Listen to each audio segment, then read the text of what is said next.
ઘોઘામાં બેદરકારીનો ભોગ બન્યો એક નિર્દોષ બાઇક ચાલક।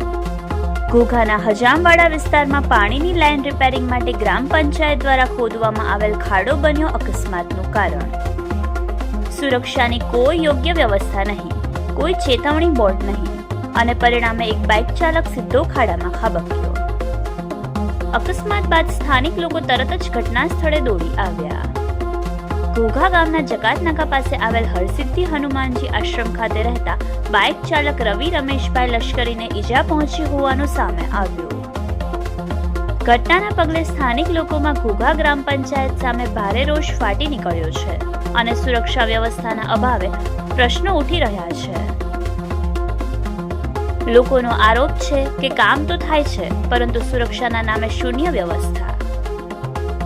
ઇજાગ્રસ્ત બાઇક ચાલકને તરત જ સારવાર અર્થે ઘોઘા સામૂહિક આરોગ્ય કેન્દ્ર ખાતે ખસેડવામાં આવ્યો હતો। આ ઘટનાએ ફરી એકવાર કામ દરમિયાન સુરક્ષાની અવગણનાને લઈને ઘોઘા ગ્રામ પંચાયત સામે સવાલો ઊભા કર્યા છે। મોટો સવાલ એ છે, શું આવા બેદરકારી ભર્યા કામો સામે જવાબદારી નક્કી થશે કે પછી ફરી કોઈ અકસ્માત થાય ત્યારબાદ જ ગ્રામ પંચાયત તંત્ર જાગશે? Bureau report, Yashvi Gujarat news, Ghogha.